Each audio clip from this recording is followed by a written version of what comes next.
depois de traçar esse histórico da tutela militar sobre a República Brasileira, depois de entender um pouco esses contextos, inclusive que você coloca, de uma cosmovisão, de uma formação que gera inclusive essa contradição de um conservadorismo que defende ao mesmo tempo a família e a tradição e o neoliberalismo, que são colocados hoje como coisas semelhantes, mas na verdade elas estão muitas vezes em contradição mesmo.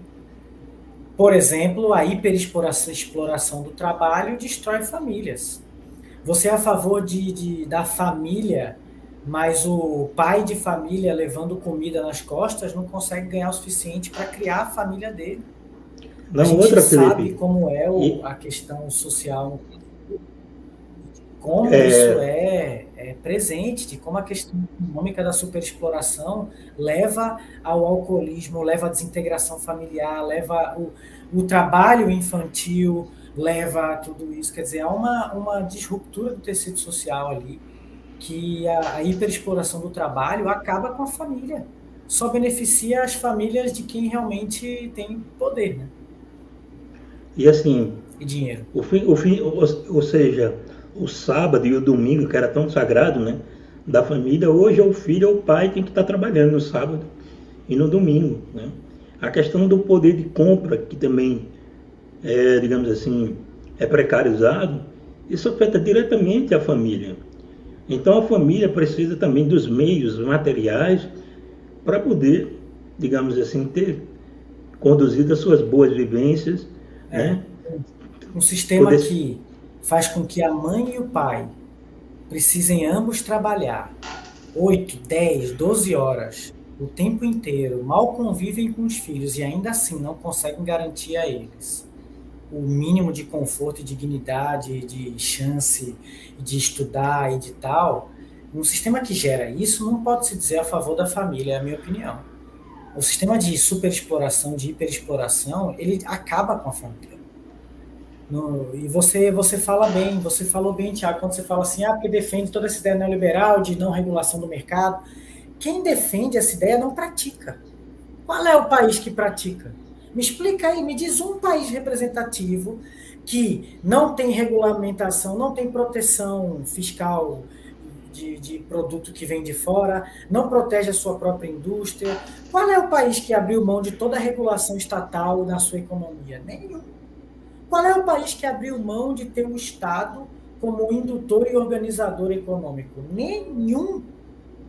Quem estiver assistindo a gente e puder dizer qual, porque se vier com França, Inglaterra, Estados Unidos, Suécia, Noruega, desculpa, em todos eles o Estado é central, o Estado é indutor da economia, a indústria só existe porque é protegida por vários mecanismos, e eles pregam que os países periféricos façam isso. Eles pregam que os países periféricos, dos quais eles compram matéria-prima, desregulem completamente o seu mercado e a sua economia, que entreguem o seu banco central para a iniciativa privada. E a gente tem, Tiago, como você falou, as forças militares brasileiras, de certa forma, como avalistas desse modelo, do modelo da hiperexploração, que é o modelo neoliberal, que é o modelo da hiperconcentração de renda, que é esse modelo que se empurra para as nações periféricas como o Brasil.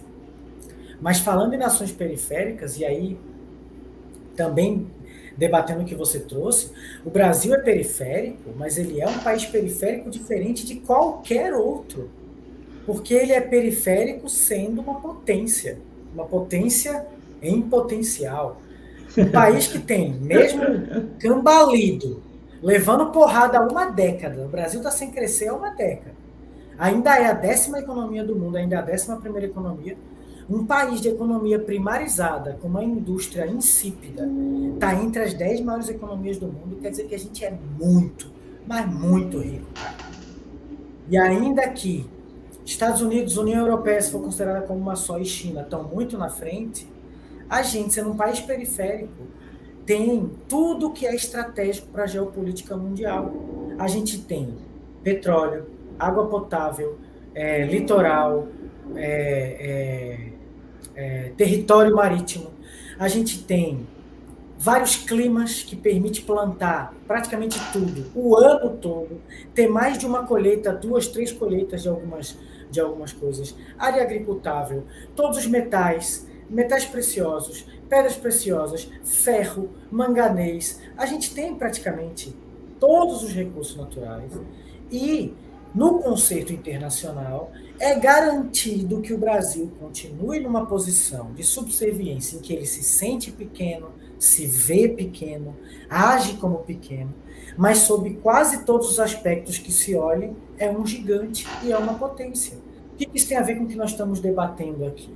Isso tem a ver com o fato de que se nós temos uma força armada, se temos forças armadas que estão tão preocupadas em garantir a lei e a ordem dentro do Brasil, estão tão preocupadas em dizer o que o poder civil tem que fazer dentro do Brasil, mas permitem que o Brasil, sendo essa potência, seja tratado como, haja como e se sinta como um país pequeno e pobre.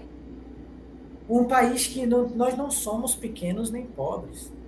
Nós somos um país de população pobre, mas estamos entre os países mais ricos do mundo.